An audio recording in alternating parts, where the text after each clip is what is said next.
আমার স্বামী আমাকে মারলে আমার শাশুড়ি অনেক খুশি হয়। এমনকি আমার বাচ্চা পেটে থাকা অবস্থায়ও আমার শাশুড়ি আমার স্বামীর কাছে অনেক কটু কথা বলে, যে ভুল আমি কখনো করি নাই, যে অপরাধ আমি কখনো করি নাই, সেসব কথা বলেও আমাকে অনেক মার খাইয়েছে। এবার আসি আমার স্বামীর কথায়। সে একটা চাকরি করে। আমাদের বিয়েটা পারিবারিক মতামত অনুযায়ী হয়। আমার স্বামী সারাদিন বাড়িতে থাকে না। সকাল 9টা বাজে সে চাকরিতে চলে যায়, সারাদিন বাসায় থাকে না, আসে আবার সেই রাতে। আর এদিকে আমার শাশুড়ি বিয়ের প্রথম প্রথম তার সাথে আমার সম্পর্ক খুব ভালো থাকলেও তারপর সে আমার সাথে আর ভালো সম্পর্ক রাখেনি। আমার করার সব কাজেই সে একটা খুঁত ধরতো। এটা পারি না, ওইটা পারি না, এই রান্নাটা ভালো পারি না, বাসার যত কাজ আছে সবই আমাকে দিয়ে করাতো। এরও একটা কারণ আছে, আর সেটা হচ্ছে আমার বিয়ের সময় আমার বাবার বাড়ি থেকে কথা দিয়েছিল যে তারা ব্যবসা করার জন্য আমার স্বামীকে কয়েক লাখ টাকা দেবে, কিন্তু পরে আর সেটা দিতে পারেনি, কারণ তাদের আর্থিক অবস্থা অনেক খারাপ হয়ে যায়। তো আমিও আমার বাবার বাড়ি না করে দেই যে তোমরা আগে ঠিক হও তারপর দিও। টাকাগুলো দিতে না পারায় আমার শাশুড়ি আমার সাথে অনেক খারাপ ব্যবহার করত। কখনো মুখে বলতো না যে আমার ছেলেকে এখনই টাকা দিতে হবে, তবে তার ভাবসাবে সবই বোঝা যেত। এই যে ধরেন ভোর 5টায় ঘুম থেকে উঠে সবার জন্য রান্নাবান্না করা, ঘর বাড়ি পরিষ্কার করা, জামা কাপড় পরিষ্কার করা, সংসারের যে কত কাজ থাকে সেটা তো মেয়েরা ভালো করেই জানে। তারপর যদি হয় গ্রামে বিয়ে, তাহলে তার কথাই নেই।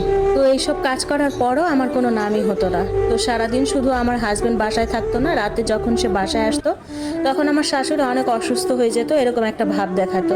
সারাদিন আমি তার কোনো সেবা যত্ন করি নাই, সে অনেক অসুস্থ, বিছানায় পড়ে গেছে। আসলে সারাদিন কিন্তু সে ভালোই ছিল। আমার একটা ননদ ছিল, ভাইয়ের সংসার যে কত প্রকার মাতব্বরি করতে হয় সে সব কিছুই জানতো। এমনকি আমার শাশুড়িও কিছু বলতো না, আমার স্বামীও কিছু বলতো না। আমাকে একটা 3 পিস কিনে দিতে হলেও তার কাছে আগে পারমিশন নেওয়া লাগতো। কোন কালার দিবে, কেন দিবে, আমি নতুন একটা ড্রেস কেন কিনলাম, আমি ঘুরতে কেন গেলাম, আমি আমার হাজবেন্ডের সাথে একটু জোর গলায় কেন কথা বললাম, সবই তাকে কৈফিয়ত দেওয়া লাগতো। কিন্তু ভাগ্যের কি পরিহাস, গতকাল হঠাৎ করে দেখি আমার ননদ আমাদের বাসায় চলে আসছে। আর সে সংসার করবে না এটাও বলতেছে। তার শাশুড়ি নাকি ভালো না, সারাদিন তাকে দিয়ে কাজ করায়। আমার শাশুড়িও মেয়ের কান্না দেখে বলতেছে, ঠিক আছে মা, ওদের বাসায় যাওয়া লাগবে না, ওদের নামে যা করার আমরা করব। আমার বর আমার ননদকে জিজ্ঞাসা করলো, হ্যাঁ রে, তোকে কি মারে তারা? ননদ বলল, সারাদিন হুকুমের উপর রাখে, কিছু একটু হলেই শাশুড়ি আমার সাথে ঝগড়া করে, আমার নামে গীবত করে সবার কাছে, স্বামীর কাছে বানিয়ে বানিয়ে মিথ্যা কথা বলে, আর স্বামী মায়ের কথা শুনে আমাকে মারে। জানিস ভাইয়া, আমাকে একটু শান্তিতেও থাকতে দেয় না। আমার কয়েকটা ননদ আছে, তাদের ছেলে মেয়ে আমাকে খুব বিরক্ত করে, এটাও আমি মেনে নিতে পারি না। এভাবে কি কখনো সংসার করা যায়? এত সব কথা শুনে তখন আমি আমার শাশুড়ি আর হাজবেন্ডকে বলেই বসলাম, তাহলে তো তোমাদের নামে আইনের ব্যবস্থা নেওয়া উচিত। তোমরাও তো আমার সাথে কম কিছু করো না। আমারও উচিত আমার বাবার বাড়ি গিয়ে সব কিছু বলা এবং তোমাদের নামে মামলা করা।